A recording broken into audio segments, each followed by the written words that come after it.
Gaza. Everyone has their opinion about Palestine. Everyone has an opinion about Israel. What's the most sincere and also at the same time most important thing for you in terms of an activist in order to make an awareness around the world?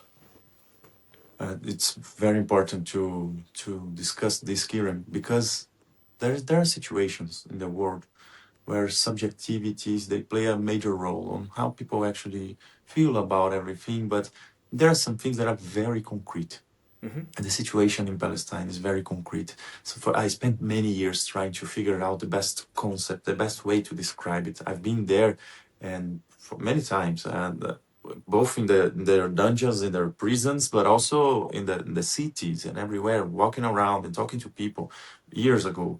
And I understood throughout the years and studying a lot from Israeli historians, from Palestinian historians, from everywhere, that what actually happens in Palestine is that it's 8 decades of genocide and ethnic cleansing. It's not 3 years, so it's 8 decades of this that structured itself into an apartheid colonial state, and which is ruled not by a religion, but by a racist and supremacist ideology called Zionism.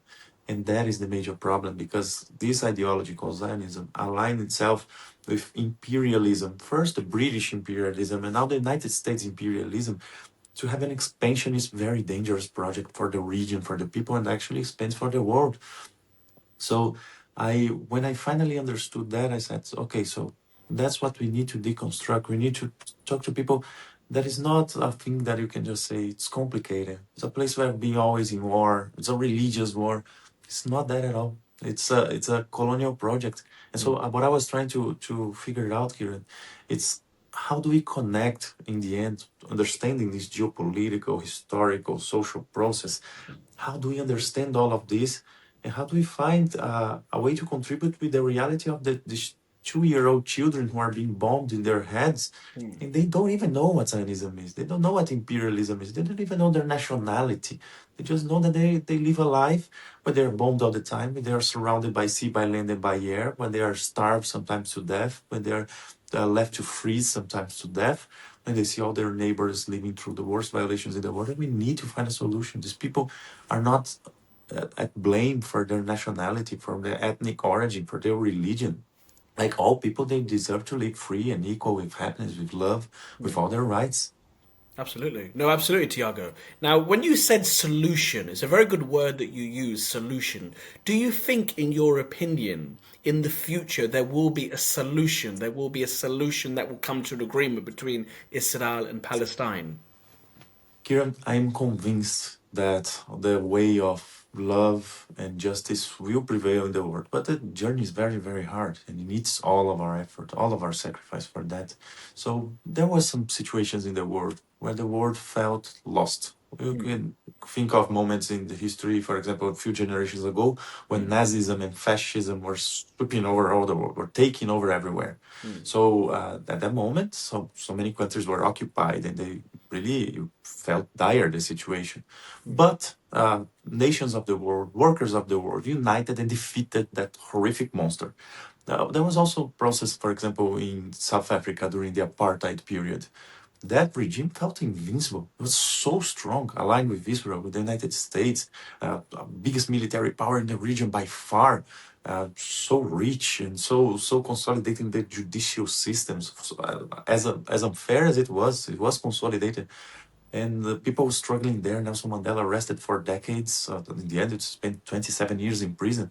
It felt invincible until the work of the people, the resistance of the people in South Africa, and the resistance of the people in the region, Angola, Namibia, so many other countries nearby, and the international support dehydrating that hateful regime, stopping making commerce, boycotting that.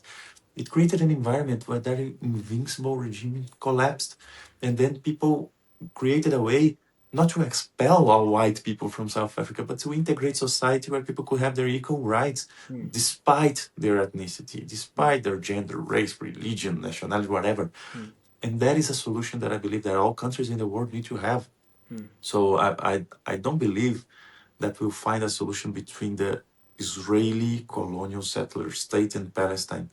I really believe and I really hope that someday there will be a solution for the people who live on that region to live free and equal despite their religion, despite their ethnicity. I don't believe such a configuration can exist right now with the way that an ethnic state like Israel exists, because it says in their law, in the national basic law, that Israel is a state, a Jewish, an ethnic state for the Jewish people in law, which excludes all other ethnicities, all other religions. That is something that this apartheid state cannot coexist with a free and just and equal state. So I believe that the structures of this colonial state, they need to be dismantled, like in the apartheid it was. And in the end, can find a solution where all people can live free and equal. And I'm very confident about this. And Israel feels invincible sometimes when they can cause so much destruction, so much impunity, so much disregard for international law. But in the end, people woke up. There's been a global rise up against this genocide. There's been consciousness and awareness like we've never seen before. And this is something that has a lot of power. No, you're very correct. Now, in terms of what you said a very good statement there. There should be peace in the world. Now, do you think, 'cause when I go into more depth in this interview, I'd like to just talk about peace. Do you think the world or the situation that you went through, and obviously seeing from your perspective, do you think there will be a peace between these two countries in the future, or do you think it's going to continue for a very long time? Well, we have a situation where United States imperialism and Israeli Zionism, they have a particular interest not only in the area, in the region of historical Palestine, but also in the whole West Asia. And because of the geopolitical shifts that we see, Kieran, the United States during the Trump's regime, they want that region to be fully controlled by them because they have a geopolitical goal to contain China, but also because that region is so full and rich in energy reserves, in oil reserves, that they feel like it's strategic to control that. And that creates war and that creates instability. So this is Trump's and United States imperialism interest, but also connects with Israeli Zionism interest because they want to expand. They want to build a greater Israel. When Netanyahu uses that drawing, when they use the symbol of greater Israel in their uniforms, they're talking about from the Nile River to the Euphrates River. And that goes all the way from Egypt through Palestine, through Jordan, through Syria, to Lebanon, to parts of Turkey, to parts of Iraq, to parts of Iran, to parts of Saudi Arabia, parts of Kuwait even.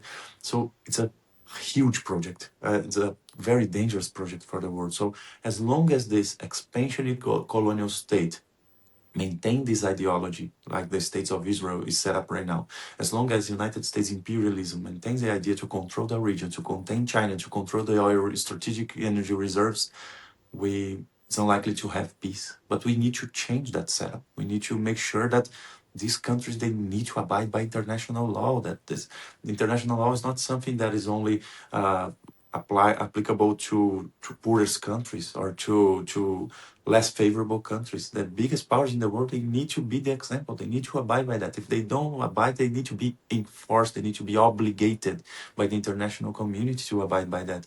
Until that, it's unfortunately unlikely that we have peace. And so that's why people need to show that these countries, they are not more important than the others. The lives of the people of these countries are not more important than the lives of Palestinians, Lebanese people, Iraqi people, Yemeni, Irani, Syrian people.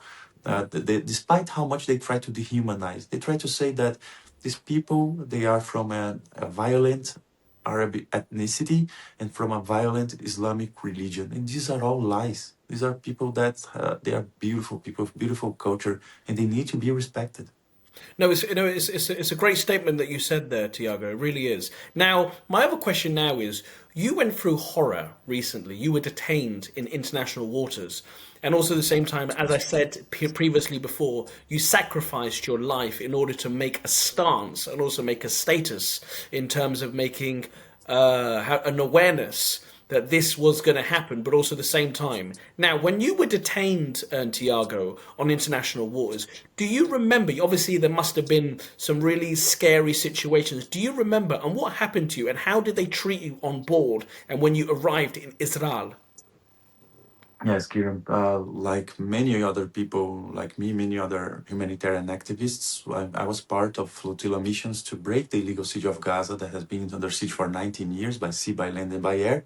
And we take the boats and try to get there and bring humanitarian aid and open a humanitarian corridor so that bigger boats can come with a lot more aid.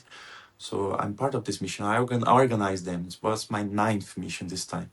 And I've been to Israeli prisons, unfortunately, because they disrespect international law. They kidnap us. They take our boats. They steal the aid. They assault the people. They torture people. They arrest people. And that's what they did once again. So I was still 700 nautical miles from Gaza in international waters when we were illegally intercepted by Israeli Navy, and they kidnapped us. They abandoned our boat. They took us to a prison boat with 22 boats in total, 181 people this time. 2 weeks later, they intercepted more 50 boats with 428 people. But at that moment, we were 181 when they came with their rifles once again pointing at us, and they identified me as an organizer of the mission. So they were, I could see so many lasers from their rifles pointing at my chest, at my head, that it's very, it's absurd to live a situation like this. I will not say scary because it's a different feeling, because it's such a situation of violation. And as we say, we are taking baby formula, we are taking prosthetics for amputated children, we're taking blankets for people who are freezing to death. We should not be going through this. And then they handcuffed us, and then they put us in this prison boat. They blindfold us. They assaulted me so many times that I got unconscious twice of the hitings, of the beatings. They would put ropes on my neck, a shoelace on my neck, and say, now they are authorized to hang people. They would throw me water. They would threaten to throw me away from the boat. They used shock on my right leg, and they did a lot of things to, even worse things to other people. They raped participants this time, so it was very hard to see. But the problem is that, Kieran, after 2 days of torture on prison boats, and they changed me from boats, they took me and another participant, another organizer, to a prison in Israel, total high security facility of the interrogation and torture facility from the intelligence agent called Shabak. And they left me there for interrogation for 10 days of everyday interrogation from many different agents. And that was my mom passed away, and I could not see. We could not see the world. We could not even know when it was night or day. When we were not in our cell or in interrogation, we were blindfolded. Even when the doctor would see us for our bruises, for our injuries. And so we've been through a hard time. But the problem is that right beside me, I was in solitary confinement, but in the cells beside me, there were Palestinians, and they were going through much worse. Torture they went through was worse, because when I was being interrogated, I could hear them. And my interrogators, the torturers, they would say, can you hear this singing? You're the next one. But they actually didn't treat me exactly like the Palestinians. They fear the visibility that we have, but the Palestinians will go through much worse. So yes, I lost my mom when I was in solitary confinement without being able to mourn her. But Palestinians go through this every single day. Dr. Hussam Abu Safia, a doctor, the pediatrician from Kamal Adwan Hospital, has been under torture for 500 days almost. And he also lost his mom, and he could never see her. He's been tortured until now. Marwan Barghouti has been in prison for many years, over decades. He's also lost so many family members. But even worse, Kieran, the bombings in Gaza. Gaza is such a small region, and in less than 3 years, Israel threw so many explosives there that equals the explosive capacity of 13 Hiroshima bombs, and that erased completely families from the registry. It's not that a person lost one or many family members; the complete family was wiped out of existence. So what Palestinians go through is beyond, and I don't believe that their lives are less important than ours. I'm a father of a 2-year-old daughter. I don't believe that the fathers of every Palestinian children, they love their children less than I love mine. And they have the same right. Like them, I would do anything for my children, and we need to be in solidarity with them. So that's why we keep on going. And yes, we've been through many violations. There were many very, very bad moments that we expose, that we file complaints, that we file cases in the International Criminal Court, in the International Court of Justice, in every country that we are nationals of. But we need to do more. It's not going to just simply through the legal systems that we're going to stop a hateful regime like this. So we need to mobilize. Absolutely, Tiago. Now, there's something called PTSD, something when people go through very certain circumstances like yourself that are very unique, but also at the same time, not everybody goes through them, which you obviously have. Now, psychology, how are you doing? But also at the same time, when you was in prison in Israel, what did you learn? What, even though I'm not saying in learn in a way, in a good or a bad way, but what did you observe? The way they behaved compared to you, compared to others, and also at the same time, what did the people in the prison in the Palestinians, what did they say to you? What conversation did you have? How was in terms of food as well? What did they feed you? That kind of perspective. Yes. Kieran, about the situation of trauma and consequences of the violations that we go through, they are very concrete, and every participant goes through that in different degrees, of course. And what changes is the capacity that you have to have a healing process, to have places to recharge, to be with community. That changes a lot. So here we have a huge group in Brazil. We have a very important work. Brazil is also at the aim of imperialism and Zionism. They want to take the next election to overthrow Lula and put a very best friend of Netanyahu in power. So we have a lot of strong challenges here, and that occupies us and also heal us to do the collective territorial community work, and being together with community changes things. And but doesn't mean that there are no consequences. I lost my mom. That changes the world for me, for anybody who lost their mothers. And yeah, I have physical consequences, and so many people have. So we have to deal with this as best as we can. We try in the Global Smooth Flotilla to take care of each other, to have a community and to deal with this, but it is challenging, and we need to acknowledge that. On the other hand, what in prison, there are many things that we learn. The first thing that we learn when we are there as a collective is that collective courage is a real thing, Kieran. That we were in a prison boat that was surrounded by containers, and the soldiers would stay on platforms above us, pointing their rifles all the time, walking around this square of four containers. And people would have to sleep, the ones that would fit inside the containers, extremely cold at night, extremely hot during the day, and the others who didn't fit would stay in the square in the open air, to the sun and the rain and the cold all the time, and through the violence. And they were denying enough water, they were denying sanitary pads for women, they were denying blankets and jackets. It's very, very cold. When people complained, they actually watered the deck so that people would get wet and it would be worse. They were separating some people and committing violence against them. And they were like not saying where we were. They were kidnapping us. So I as an organizer, we made an assembly, and I said to people, look, in situation like this, historically, people that use nonviolent method like us, we have some tools that history taught us. One tool that we have is non-cooperation, is civil disobedience, non-violent, direct action and resistance. We can stop cooperating with them. If you want, that's what we can do. And people said, yes, until we see our six comrades that were separated, we see proof of life, we see that they are good, until we get food, water, blankets, sanitary pads, and medicine. There are actually some people with cardiac disease, diabetic patients that they needed their medicine. Until we get that, we need to escalate. We need to stop cooperating. And then I communicated to them, to the soldiers and to the prison organizers, to the commanders there. And they got so angry, they were pointing their rifles, throwing bombs, and shooting rubber bullets and stuff. And our people remained steadfast, non-violent, without resisting. When they were coming to attack us, to take there to the torture containers, and people would stay with their hands up and still on their knees, and in a beautiful show of dignity and of courage that was beautiful to see. They actually they attacked us so much, they beat us so hard, but people were there steadfast, without fear. It's not that people are irresponsible or anything, but when you see that all that they have, all that the oppressors have, is their bombs, their weapons, their violence, and their hate. And we actually have all the rest, Kiran. That was a beautiful knowledge to see that they thought they had control, but we were the ones that all they could do to us was to hurt us. And we were there showing to the world that we should not fear their violence, that there are things that is worth standing up for. And in the end, even in prison, most of the times that I was in prison, I was in solitary confinement. So all the times that I got arrested in our humanitarian missions, but some of them I was not. So we would see a lot talking to the prison guards. We see that there's a different level of brainwashing, of engagement in this Zionist ideology.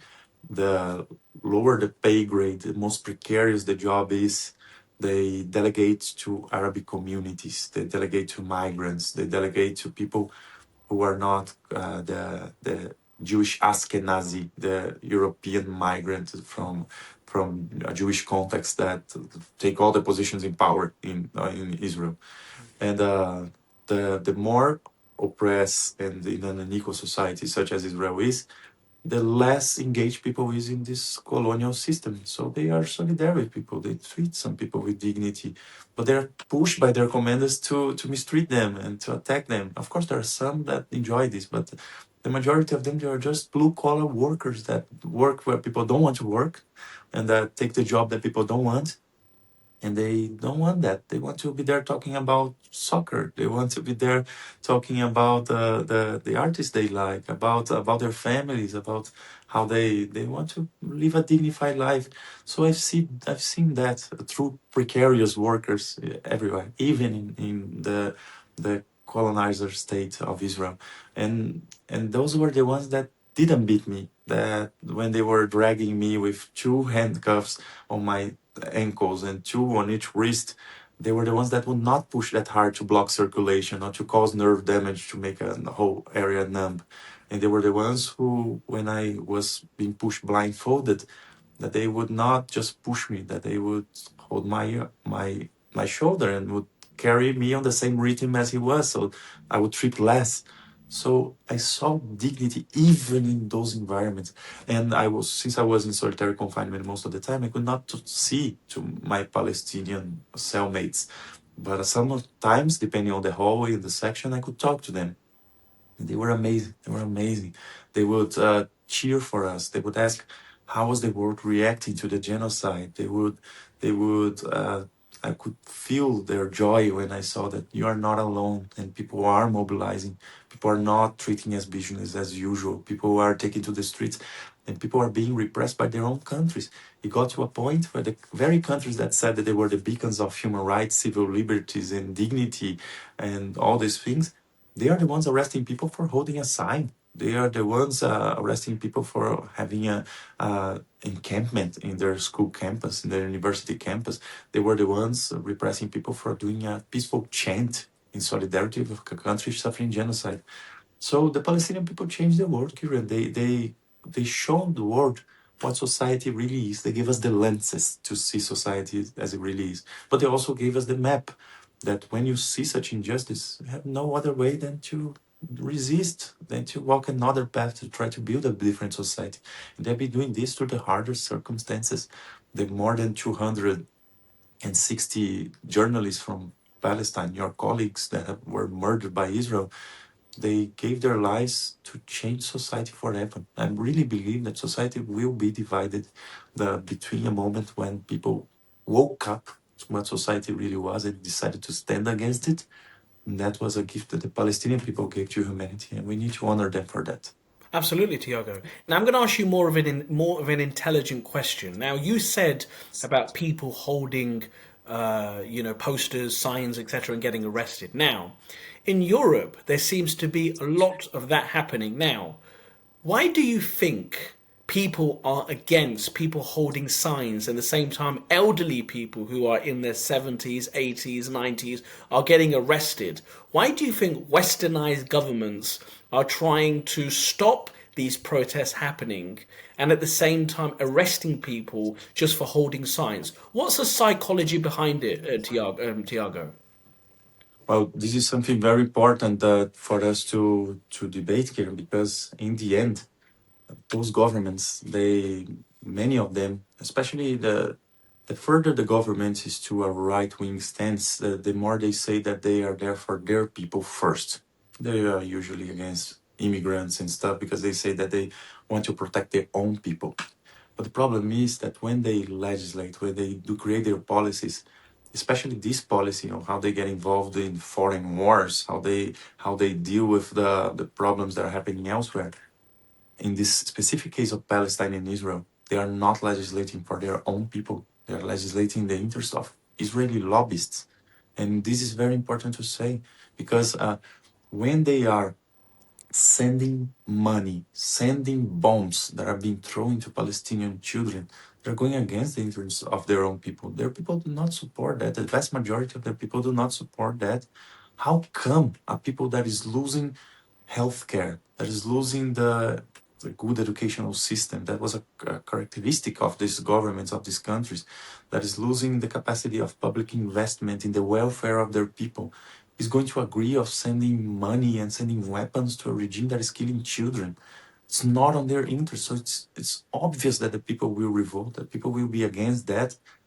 What the problem is that instead of listening to their population and stop sending money to a foreign unjust war and a genocide, and stop having these deals, this rogue deals with a rogue state called Israel that does not respect international law, they're repressing their own citizens to stop complaining about it.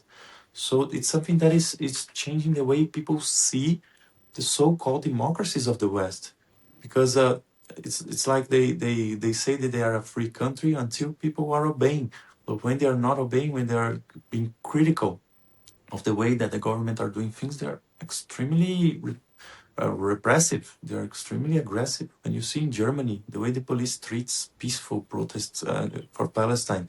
When you see in the United Kingdom, like you said, elderly people, people in wheelchairs, saying that they support the people who are doing the right thing to try to disrupt the arms factories that are sending bombs to kill children.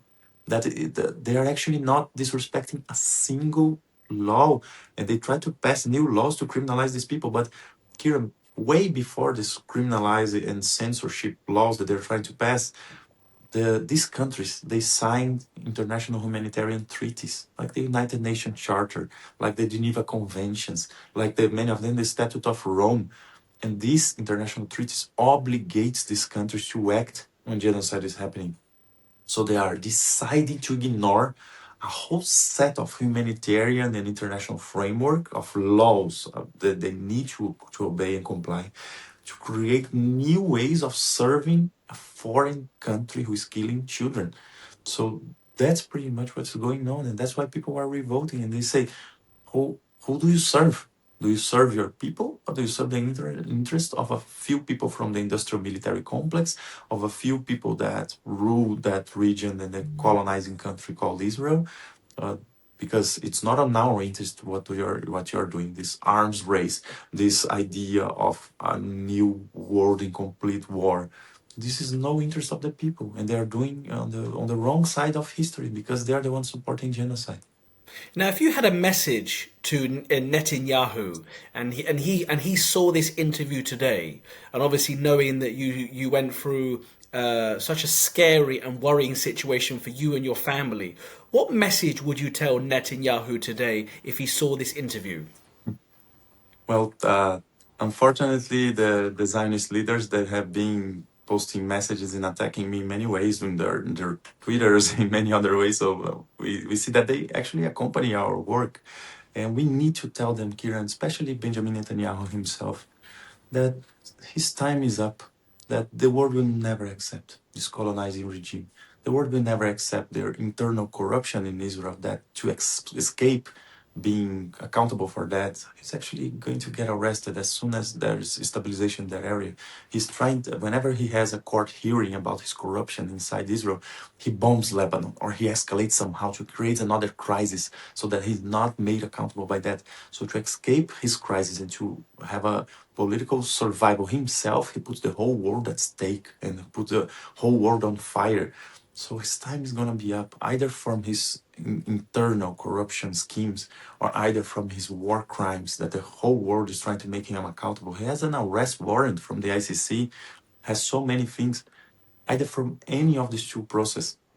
His time is up, Kieran, and Netanyahu needs to be made accountable. A single person like or single two people like Netanyahu and Donald Trump, they do not have the right to put the whole world in crisis, the whole world under violations. Imagine that every single people in London, in Paris, in Rome, in São Paulo, where I am, anywhere in the world, that they had breakfast today or lunch today, they paid more for their food because of Netanyahu's and Trump's wars. They took transportation, they paid more for their tickets or the fuel because of their wars.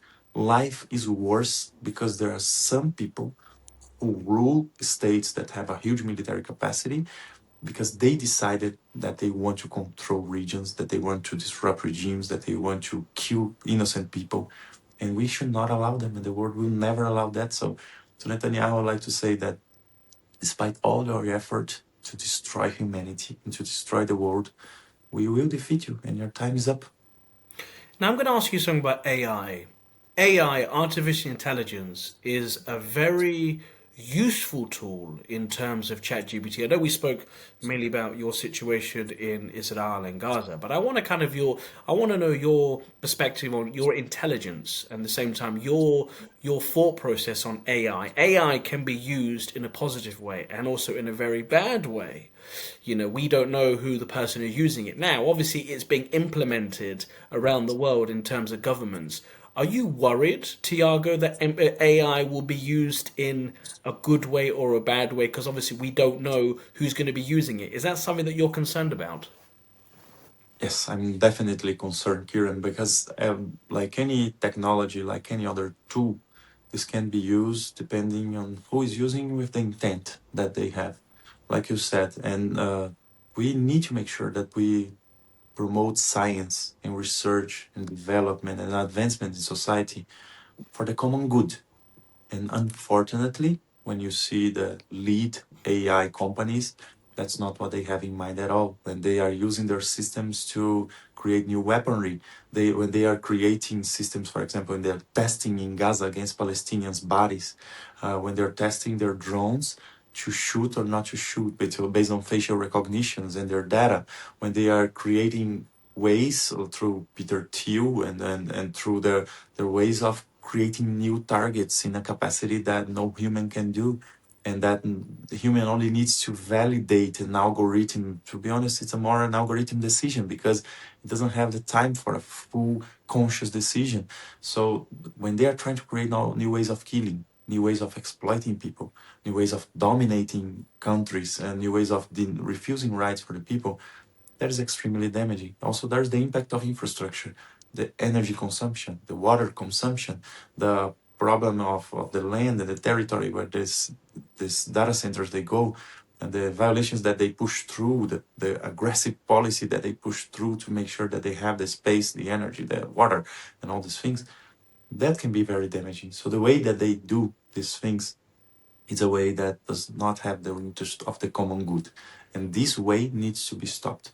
But to advance in systems that will solve the climate disaster, in systems that will try to make way for people to have more say in their governments, to provide direct participation, there are many beautiful things to create. There are many diseases to fight. There are many things that development can solve, but not at the expense of the environment and not at the expense of the people.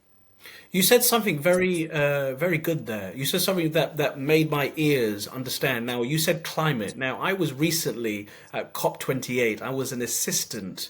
I was contracted to work at the UN, the COP28 in Dubai in the UAE. And I saw a lot of climate issues. I recently asked a scientist and a couple of world leaders on the stage that how long do we have left until time is running out? And no one had the answer for that. No one actually understood how far we've gone in order for us to reverse the situation so we can live in our next generations could be in our future generations. But now we've got to a position now where we don't know. Now climate is a real worrying situation. What's your thoughts on climate change, and do you think us human beings have been more focused on materials than actually worrying about the climate itself? Kieran, I'm an environmentalist in Brazil, and unfortunately, Brazil is between the three countries that most assassinate environmental leaders as well. We are in a moment that society has the problems that people are generally aware of exploitation, oppressions, But the problem of destruction of nature and the environmental disaster, it's a problem so severe, and like any other problems in society, in this unequal system that we live, the consequences that are felt, they are the worst, the poorest the people are. The less rights they have in their economic and just system, it means that they will face a lot more consequences. So they are mostly paid by the poorest people in the poorest country, by the rest of non-human animals, by the rest of the planet and the living beings on this planet. Like all crises, the economic crisis, the poorest people pay the biggest price. Like the social crisis, the poorest people suffer more. The environmental crisis is the same. Who loses their home on landslides? Who cannot afford air conditioning in heat waves? Who cannot afford heating systems during cold, extreme cold as well? Who needs to eat more poisoned food? Cannot afford organic food? Who has less potable water to drink? So it's a problem of the poorest people. They are the ones that pollute the less, that causes the less this problem, but they suffer the biggest consequences. Do you think, Tiago, in your opinion, though, as I said before about climate, now obviously being an environmentalist, you would have more in depth and more knowledge than I would. Is there I believe that. is there sorry, my question is, do you think the world is coming to an end? That's what a lot of people said at COP28, which kind of worried me that the world could come to an end very, very soon. What's your thoughts on that? No, I believe that unless we change this system that exploits, oppresses, and destroys nature, life as we know will come to an end, because there's no capacity of having the nation states like we do, the type of commerce that we have, the type of everyday life that we have, with the type of catastrophe, the environmental catastrophe, the social catastrophe that follows it, that will come unless we stop environmental destruction. So yes, we can be sure that billions of people will die unless we correct this path. We can be sure that we will not never have the capacity that our grandchildren, that our grandfathers have had. We will never have the capacity of interacting with nature and with society and with the world unless we stop this way.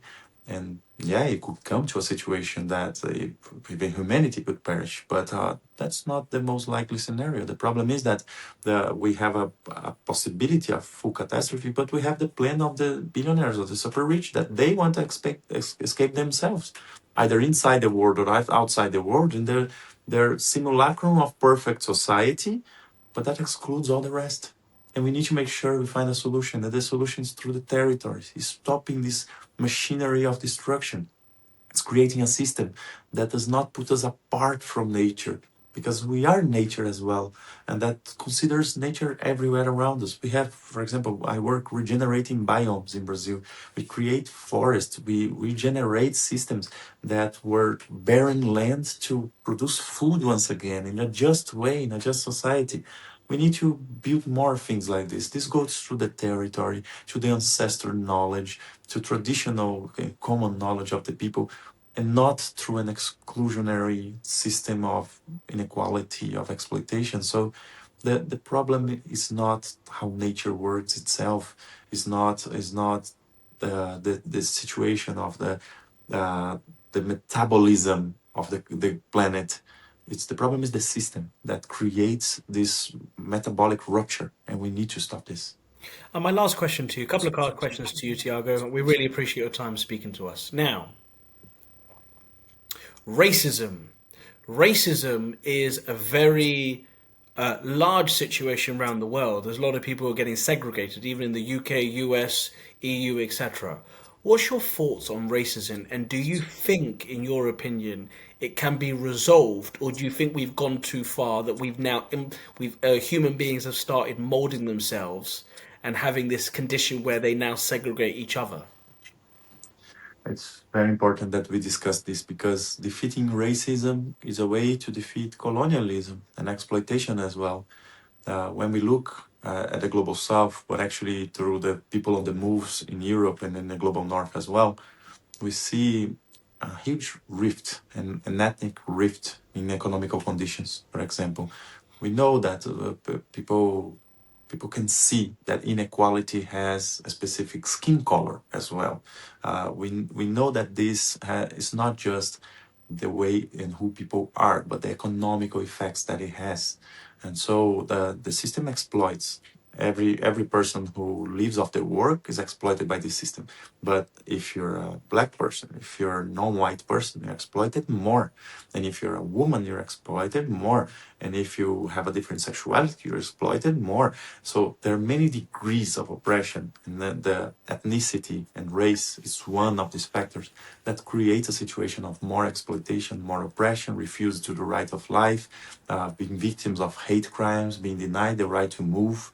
And so it's very important that we dismantle this system of oppression. And racism is a way that they dehumanize people, for people to accept.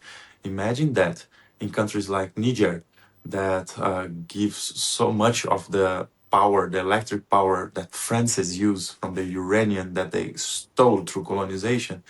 In Niger, more than 75 of the country, the houses have no electric power, despite the fact that 1 out of 3 homes in France, whenever they would turn on the light, were using energy provided from Niger. Imagine that in Ivory Coast, there was the biggest exporter of chocolate, of cocoa to the world. And despite the fact that 60% of the youth up to 18 years never tasted chocolate. So can you imagine this? It's a way that we need to make sure that we stop the dehumanization of people, that we stop these inequalities.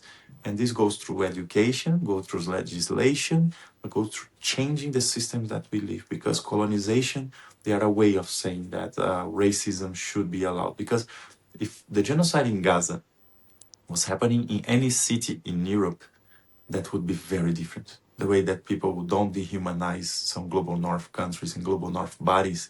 Can you imagine that they say that Gaza is now living a ceasefire, Kiran, for 8 months. In this ceasefire, 1,000 people got killed by drones, by rifles, by bombs, and by tanks. Land was stolen. 70% of the land are not controlled by the people who owns that country through international law, the Palestinians. The aid is being restricted. People are still starving in Gaza in many different ways. And they're planning to rule that land by foreign entities and war criminals like Trump and Netanyahu. Now imagine if it was not Gaza, if it was London, if it was Rome or Paris or Washington. Would people say there's a ceasefire if bombs were killing 1,000 people in 8 months? They would never say there's a ceasefire on that. So the reason why they do that is because of racism, because of dehumanization. And so we need to stop this evil. And yes, of course we can do it, but it takes a lot of effort. Now, you did something, my last question, now you did something which, in terms of going to Gaza to give your humanitarian work and also at the same time making awareness, you have to have a lot of confidence to do that. That is something that not many people have, in terms of knowing that you've got a daughter at home, your mother wasn't very well, you sacrifice a lot of situations. Now, if this doesn't get resolved anytime soon, or you don't see any improvement, are you as an individual, as a human, would you be willing to go back again, or have you decided enough is enough? I've done my bit, and I'm going to wait for other people to continue. Kieran, this is actually very important. That's actually what most of the people that love me have been asking me all the time. Would we get back on a boat? And I say, look, and the soldiers were asking me that, and the torturers were asking me that, would I return? And I say, look, until the Palestinian people are having to hold their children to be amputated without anesthesia, until we see children being starved to death, until we see unacceptable violations, there will always be international solidarity. There will always be people like me, not myself especially, I'm not special at all, but we will have people